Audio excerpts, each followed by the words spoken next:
കഴിഞ്ഞ തവണ തൃശ്ശൂരിലെ ഒരു സ്ഥാനാർത്ഥി മാത്രമായിരുന്നു സുരേഷ് ഗോപി. ഇപ്പോൾ കേന്ദ്രമന്ത്രിയാണ്. തൃശ്ശൂർ പൂരത്തിൽ അങ്ങനെ നിറഞ്ഞു നിൽക്കുകയാണ്. കഴിഞ്ഞ തവണ ഏറ്റവും കൂടുതൽ വിമർശിക്കുകയും കളിയാക്കുകയും ചെയ്തിരുന്ന മന്ത്രിമാർ ഉൾപ്പെടെയുള്ളവർ, പിന്നെ തോറ്റ പിയുമുണ്ട്, സുനിൽകുമാർ ഉൾപ്പെടെയുള്ളവർ ഇപ്പോൾ സുരേഷ് ഗോപിയോടൊപ്പം അവിടെ പൂരത്തിൽ പങ്കെടുത്തുകൊണ്ടിരിക്കുകയാണ്. അല്ല, പിന്നെ തൃശ്ശൂർ പൂരം ഇത് സുരേഷ് ഗോപിയുടെ ആദ്യ പൂരമാണ്. സുരേഷ് ഗോപി പിയുടെ അല്ലെങ്കിൽ സുരേഷ് ഗോപി മന്ത്രിയുടെ ആദ്യ പൂരം ആയതിനു ശേഷമുള്ള എനിക്ക് തോന്നുന്നു ഈ കഴിഞ്ഞ തെരഞ്ഞെടുപ്പോടുകൂടി പൂരവും സുരേഷ് ഗോപിയും ഒക്കെ ഒന്നുകൂടെ അങ്ങ് പ്രശസ്തി ആർജിച്ചു. തൃശ്ശൂർ പൂരം നമ്മളൊക്കെ പറയുന്നത് ലോകപ്രശസ്തമെന്നാണ്. പക്ഷെ കേരളത്തിലുള്ളവർക്കാണ് പലപ്പോഴും ഈ തൃശ്ശൂർ പൂരത്തിൻ്റെ വലിപ്പവും മഹത്വവും ഒന്നും അറിയാതെ പോയത്. അവരറിഞ്ഞത് പിണറായി പൂരം കലക്കിയതിന് ശേഷമാണ് അറിഞ്ഞതെന്ന് സംശയം. വിദേശികളൊക്കെ ധാരാളം വരുന്നുണ്ട് തൃശ്ശൂർ പൂരത്തിന്. പക്ഷെ മലയാളികൾ ഇതിന് ശേഷം കൂടുതലായിട്ട് എത്തുന്നുണ്ട്. മലയാളികൾ മറക്കുന്ന പല കാര്യങ്ങളുമുണ്ട്. ഇപ്പോൾ വിഴിഞ്ഞം തുറമുഖത്തിൻ്റെ ഉദ്ഘാടന ദിവസം നരേന്ദ്രമോദി സംസാരിച്ചപ്പോഴാണ് അറിയുന്നത്. അദ്ദേഹത്തിൻ്റെ പ്രസംഗത്തിൽ പറഞ്ഞു, ഇന്ന് വളരെ പ്രധാനപ്പെട്ട ഒരു ദിവസമാണ്, ശ്രീശങ്കര ജയന്തി ദിനത്തിലാണ് ഞാൻ ഈ വിഴിഞ്ഞം തുറമുഖം രാജ്യത്തിന് സമർപ്പിക്കുന്നത് എന്നാണ് പറഞ്ഞത്. അപ്പോഴാണ് മലയാളികളൊക്കെ കലണ്ടർ മറിച്ച് നോക്കുന്നത്. ഇന്ന് ശങ്കര ജയന്തിയാണ്. ഏത് ശങ്കരൻ എന്നുള്ളത്? കാലടിയിൽ ജനിച്ച അല്ലേ ശ്രീശങ്കരൻ്റെ ശങ്കരാചാര്യരുടെ ജന്മദിനമായിരുന്നു. പിണറായിയെ അറിഞ്ഞു കാണില്ല. അങ്ങനെയാണെങ്കിൽ ഡേറ്റ് മാറ്റും. അതെ, ഡേറ്റ് മാറ്റുമായിരുന്നു. അറിഞ്ഞു കാണത്തില്ല, അവർക്കറിയത്തില്ലല്ലോ ഇതിനെപ്പറ്റി. AKE സെൻറ്ററിലെ കലണ്ടറിൽ അതില്ല എന്നുള്ളതാണ്. നരേന്ദ്രമോദിയെ വിളിച്ചത് അവർ തന്നെയാണ്. വേറൊരു പ്രശ്നമുണ്ട്, ഈ 10ാം ഉദയം നോക്കിയാണ് ഉദ്ഘാടനം നടത്തിയത്. അവർക്കറിയാം, കൃത്യമായിട്ടറിയാം. അല്ല, അതിന് വേറൊരു കാര്യം കൂടെ. 10ാം ഉദയം നോക്കിയാണെങ്കിലും ഈ വടക്കോട്ട് വിഷുവിന് വലിയ പ്രാധാന്യമാണ്. സഹാക്കന്മാരുടെ വീട്ടിലൊക്കെ മീനൊക്കെ വറുത്തു പോരുന്നത് കാണാം. അപ്പോൾ 10ാം ഉദയവും വിഷു നന്നായിട്ട് ആചരിക്കുന്നവർ 10ാം ഉദയവും ആചരിക്കുന്നതാണ്. സെൻട്രൽ ട്രാവൻകൂറിലൊക്കെ ഗംഭീരമാണ്. കാരണം ഈ വിത്ത് ഇറക്കാനും മറ്റു കാര്യങ്ങൾക്ക് കൃഷി അതാണ് വിഷു, അതാണല്ലോ. നമ്മളതിനെ വേറൊരു തരത്തിൽ അങ്ങ് മാറ്റുകയാണ് ചെയ്തിട്ടുള്ളത്.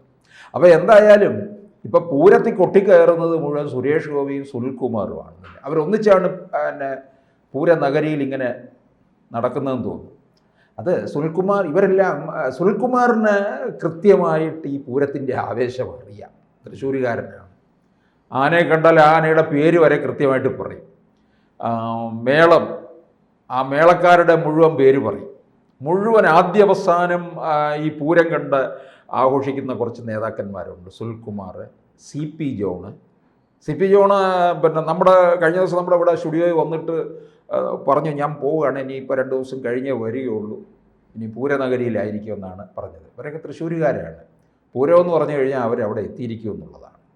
അപ്പോൾ ഈ ഓരോ പൂരവും ഓരോ തെരഞ്ഞെടുപ്പ് കാലം കൂടിയാണ് ഓർമ്മിപ്പിക്കുന്നത്.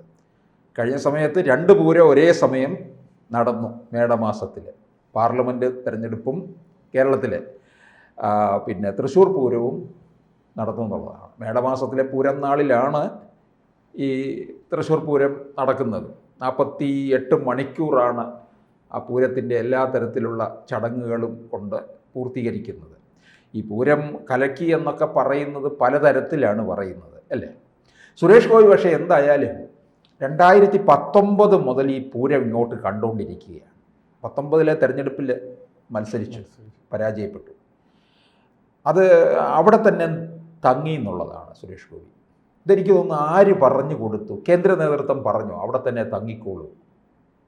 എന്തായാലും കേരള ഘടകവുമായിട്ടൊന്നും അദ്ദേഹം ഈ വക കാര്യങ്ങളൊന്നും ചർച്ച ചെയ്തിട്ടില്ല. നമുക്കറിയാം 2024 അദ്ദേഹം തന്നെയാണ് സ്ഥാനാർത്ഥിത്വം പ്രഖ്യാപിച്ചത്. അല്ലാതെ ഇവിടെ സുരേന്ദ്രനൊന്നും അല്ല പ്രഖ്യാപിച്ചത്. അതിലൊക്കെ അവർക്ക് അതൃപ്തി ഉണ്ടായിരുന്നു. നരേന്ദ്രമോദിയും അമിത്ഷായും ഒക്കെ പലവട്ടം അവിടെ വന്നതല്ലേ. അമിത്ഷായൊക്കെ ഇരിക്കുന്ന ആ ഒരു ചടങ്ങിൽ വെച്ച് തന്നെയാണല്ലോ ഞാൻ തൃശ്ശൂരൊക്കെ ഇങ്ങനെ എടുത്തു എന്നൊക്കെ പറഞ്ഞു കഴിഞ്ഞത്. അപ്പോൾ 19 മത്സരിച്ച് കഴിഞ്ഞ് തോറ്റിട്ടും അദ്ദേഹം അവിടെ തന്നെ നിന്നു എന്നുള്ളതാണ്. അതിനിടയ്ക്കാണല്ലോ ഈ കരിവന്നൂർ ബാങ്ക് തട്ടിപ്പ് കേസും ഒക്കെ വന്നത്. അതിലൊക്കെ ഒരു വലിയ സജീവമായിട്ടുള്ള ഇടപെടൽ നടത്താനായിട്ട് സുരേഷ് ഗോപിക്ക് സാധിച്ചു എന്നുള്ളതാണ്. അതൊരു വലിയ ഘടകമായിരുന്നു എന്നുള്ളതാണ്. സുരേഷ് ഗോപി അവിടെ വരുത്തനാണ് ശരിക്കും. തൃശ്ശൂരല്ലല്ലോ അദ്ദേഹത്തിൻ്റെ നാട്. സുരേഷ് ഗോപിയുടെ നാട് കൊല്ലമാണ്. പിന്നെ തിരുവനന്തപുരം പിന്നെ പലരുടെയും തട്ടകമായി മാറുന്നുണ്ട്. ഇവിടുത്തെ രാഷ്ട്രീയ നേതാക്കൾ ഇവിടെ വന്നിട്ടുള്ള തിരുവനന്തപുരത്ത് നിൽക്കുന്ന രാഷ്ട്രീയ നേതാക്കന്മാരും എല്ലാം മിക്കവാറും വരുത്തന്മാരാണ്. ഇപ്പോൾ തിരുവനന്തപുരം മണ്ഡലത്തിൽ ജയിച്ചിട്ടുള്ള എം പിമാർ, തരൂരായാലും അതിനു മുമ്പുള്ളവർ, പന്ന്യനായാലും എല്ലാവരും വരുത്തന്മാരാണ്. അതുകൊണ്ടാണ് തിരുവനന്തപുരത്തിന് വലിയ നേട്ടവും ഉണ്ടാക്കാഞ്ഞത്. പക്ഷെ തൃശ്ശൂർ സുരേഷ് ഗോപി വരുത്തനാണെങ്കിലും തൃശ്ശൂർ പാർലമെൻറ്റ് മണ്ഡലത്തിൽ അതിൻ്റെ ഗുണങ്ങളുമുണ്ട്. ശക്തൻ തമ്പുരാൻ മാർക്കറ്റ് തൃശ്ശൂർ എന്ന് പറഞ്ഞു കഴിഞ്ഞാൽ അവിടുത്തെ ലാൻഡ്മാർക്ക് ഒന്ന് വടക്കുംനാഥൻ, പാറമ്മേക്കാവ്, തേക്കിൻകാട് മൈതാനം, തൃശ്ശൂർ റൗണ്ട്, ശക്തൻ തമ്പുരാൻ്റെ പ്രതിമ, ശക്തൻ തമ്പുരാൻ മാർക്കറ്റ്. ഇത് ഇത്രയുമാണ് തൃശ്ശൂർ എന്ന് പറയുമ്പോൾ ഓർമ്മയിൽ എത്തുന്നത്. ഇത് റൗണ്ടാണ്, തൃശ്ശൂർ റൗണ്ടാണ്. അപ്പോൾ തേക്കിൻകാട് മൈതാനം എന്ന് പറഞ്ഞാൽ വളരെ വിസ്തൃതമായിട്ട് കിടക്കുന്നതാണ്. ഇപ്പോൾ പൂരത്തിലൊക്കെ ആൾക്കാരിങ്ങനെ പിന്നെ താളമേളങ്ങളിൽ ഇങ്ങനെ അലിഞ്ഞു ചേർന്ന് ഇങ്ങനെ അങ്ങ് പോവുകയാണ്. തിങ്ങി ഞെരുങ്ങുന്നില്ല. അവിടെ ഇഷ്ടംപോലെ സ്പേസ് ഉള്ളതുകൊണ്ട് തിങ്ങി ഞെരുങ്ങുന്നത് ആ കുടമാറ്റം നടക്കുമ്പോൾ മാത്രമാണ്. രണ്ട് വിഭാഗക്കാരും വന്ന് അണിനിരക്കുന്നു. 15 ആന, ഇപ്പുറത്തും 15 ആന, 15 14 അതിനിടയ്ക്കുള്ള ഒരു പുരുഷാരവം, ഒരു സമുദ്രം തന്നെയാണ്. അവിടെ മാത്രമാണ്. ബാക്കിയുള്ളിടങ്ങളിലെല്ലാം ഇങ്ങനെ ചിതറി അങ്ങ് പോവുകയാണ്. ഇപ്പോൾ പിന്നെ ഇത് മടത്തിൽ വരവ്, അവിടെ കുറേ ആൾക്കാർ അങ്ങനെ ആ ലഹരിയിൽ അങ്ങനെ പോകും. പിന്നെ എലഞ്ഞിത്തറ മേളം ഇങ്ങനെ പോവുകയാണ് ചെയ്യുന്നത്. അപ്പോൾ സുരേഷ് ഗോപി ഏതായാലും പൂർണ്ണമായിട്ടും അവിടെ മുഴുകി നിൽക്കുകയാണ്. അപ്പോൾ പറഞ്ഞു വന്നത്, ഈ ശക്തൻ തമ്പുരാൻ മാർക്കറ്റിന് എത്രയോ കോടി അദ്ദേഹം അനുവദിച്ചു അതിനെ മോടി പിടിപ്പിക്കുന്നതിന് വേണ്ടിയിട്ട്.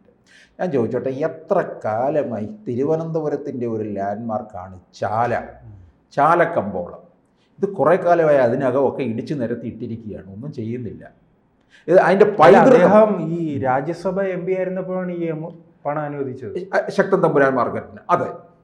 അപ്പം വിജയിച്ച് അവിടെ ജനപ്രതിനിധിയായിട്ട് വന്നു കഴിഞ്ഞപ്പോൾ ഒന്നുകൂടെ മാറുകയാണ്, കൂടുതൽ കാര്യങ്ങൾ ചെയ്യുകയാണ്. അപ്പോൾ ഈ ചാലയിൽ എന്ത് ചെയ്തിട്ടുണ്ട്? ചാലയെ അതിൻ്റെ പൈതൃകമായിട്ടുള്ള രീതിയിൽ കൊണ്ടുവരുമെന്നൊക്കെ പറഞ്ഞിട്ടുണ്ട്. കോഴിക്കോട് എന്ന് നോക്ക്, കോഴിക്കോട് ഇതുപോലെയാണ്. മിഠായി തെരുവ് കോഴിക്കോട് ആരാണ് MP? രാഘവനാണ്. രാഘവൻ നല്ല MP ആണ്. അതുകൊണ്ടാണ് ഓരോ തവണയും അദ്ദേഹത്തിൻ്റെ ഭൂരിപക്ഷം കൂടുന്നത്. ആദ്യ തവണ വന്നപ്പോൾ അദ്ദേഹത്തിന് 800 പിന്നെ കോൺഗ്രസ്സുകാർ തന്നെയൊക്കെ എതിരായിരുന്നു. പക്ഷെ അത് 800-ൽ നിന്നൊക്കെ അതൊക്കെ മാറിക്കഴിഞ്ഞു.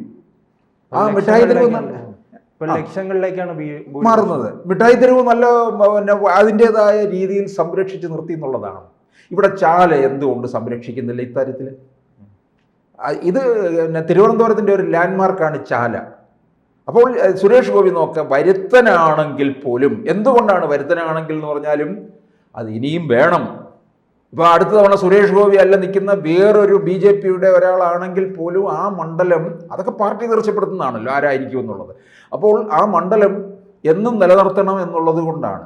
പ്രത്യേകിച്ച് സുരേഷ് ഗോപി ഇപ്പോൾ അവിടെ ചെയ്യുന്ന കാര്യങ്ങളുടെ ഒക്കെ ഒരു റിസൾട്ട് വരാൻ പോകുന്ന എവിടെയാണ്?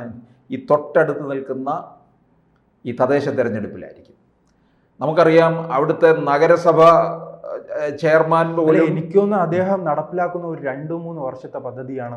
കാരണം ഇപ്പൊ റെയിൽവേ വികസനമുണ്ട്, 450 കോടി രൂപ മുടക്കുന്നു. അതോടൊപ്പം തന്നെ അങ്ങനെ പല പദ്ധതികളും ഉടൻ നടപ്പിലാക്കുന്ന പദ്ധതികളല്ല, 3-4 വർഷം ഘട്ടങ്ങളായിട്ട്. അപ്പോൾ അതിൻ്റെതായ ഗുണം ഉണ്ടാകും എന്നുള്ളതാണ്. അപ്പോൾ ഇത് മുഴുവൻ ഇതിൻ്റെ റിസൾട്ട് ഇനിയിപ്പോൾ വരാൻ പോകുന്ന തദ്ദേശ തെരഞ്ഞെടുപ്പിലും നിയമസഭാ തെരഞ്ഞെടുപ്പിലുമാണ്. തൃശ്ശൂർ പാർലമെൻറ്റ് മണ്ഡലത്തിൽ ഒരു 4 സീറ്റ് BJP പിടിച്ചു കഴിഞ്ഞാൽ തിരുവനന്തപുരത്ത് 4 സീറ്റ് അവർ പറയുന്നുണ്ട്. അത് ഉറപ്പാണ്. നമ്മൾ കണ്ടുകൊണ്ടിരിക്കുന്ന കാര്യങ്ങളല്ലേ.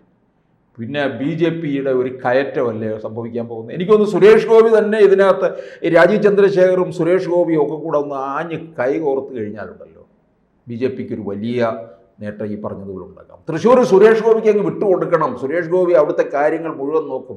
നിയമസഭാ തെരഞ്ഞെടുപ്പിൻ്റെ ഒരു മുന്നേറ്റം ഉണ്ടാക്കുന്ന തരത്തിൽ. തിരുവനന്തപുരവും അത്തരത്തിൽ. അങ്ങനെയാണല്ലോ ഇവരിപ്പോൾ ജില്ലയെ 30 ജില്ലകളായിട്ട് തിരിച്ചുള്ള പ്രവർത്തന രീതിയാണല്ലോ. അപ്പോൾ എന്തായാലും പൂരം ഇനി അതിൻ്റെ ഒരു കത്തിക്കയറി ആവേശ കൊടുമുടിയിലെത്തുമ്പോഴേക്കും ഓരോ തവണയും ആവേശം കൂടിക്കൊണ്ടേയിരിക്കും. തൃശ്ശൂരും അങ്ങനെ അതിനനുസരിച്ച് വളരുകയും ചെയ്യും. കൂടുതൽ വാർത്തകളും വിശേഷങ്ങളും നിങ്ങളിലേക്ക് എത്താൻ ABC മലയാളം സബ്സ്ക്രൈബ് ചെയ്യുക, ബെൽ ബട്ടണും അമർത്തുക.